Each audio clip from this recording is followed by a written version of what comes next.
ஞான சித்தர் ஓம் ஸ்ரீ ராஜயோக குரு சரணம். யோக ஞான சித்தர் ஓம் ஸ்ரீ ராஜயோக குரு சரணம்.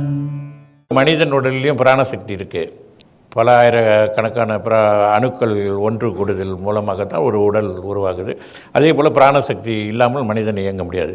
இந்த மூச்சு நம்ம இழுத்து விடக்கூடிய மூச்சிலையும் இந்த பிராணசக்தி இயங்கிக்கிட்டு இருக்கு. இதை நாம் இந்த பிராணாயாம பயிற்சியின் மூலமாக அந்த பிராணசக்தி உடம்பில் ஒரு குறிப்பிட்ட இடங்களில் அதை தங்கும்படி செய்யும் பொழுது நம்ம உடலில் அந்த சக்தியாக மாறி இயக்கம் ஏற்படுகிறது. அப்போ இந்த பிராணசக்தி வசப்படுத்துவதற்கு என்னென்னா யோகத்தில் சொல்லப்படுகின்ற விஷயங்களை பார்த்திங்கன்னா, மூச்சு பயிற்சி சொல்லிக் கொடுக்குறாங்க. நாடி சுற்றி முதல்ல ஆரம்பத்தில் நாடி சுற்றி, அதன் பிறகு பிராணாயாம பயிற்சி, மிக மிக மிக கடினமான பிராணாயாம பயிற்சியை கற்றுக் கொடுக்குறாங்க. அப்போ மூச்சு இழுக்கணும். அதே தான் ரேசகம் பூரகம் சொல்கிறாங்க. இழுப்பது ரேசகம், பூரகம், முழுமையாக மூச்சை இழுத்து நிறுத்துவது கும்பகம்னு. இழுப்பது, நிறுத்துவது கும்பகம், விடுவது. இது மூணும் ரேசகம், பூரகம், கும்பகம்னு சொல்லப்படுகிறது.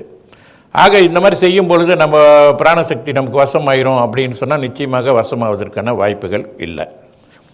அதுக்கு முக்கிய காரணம் என்னன்னு கேட்டிங்கன்னா, பிராணசக்தி வசப்பட வேண்டும் என்றால் உண்மையான அந்த பிராணசக்தி வசப்படுத்தக்கூடிய ஒரு சித்தி பெற்றவர்கிட்ட போகணும்.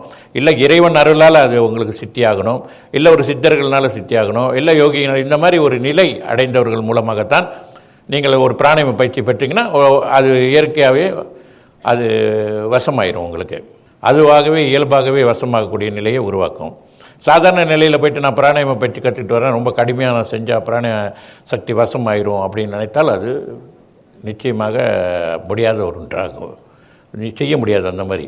யோக ஞான சித்தர் ஓம் ஸ்ரீ ராஜயோக குரு சரணம். யோக ஞான சித்தர் ஓம் ஸ்ரீ ராஜயோக குரு சரணம்.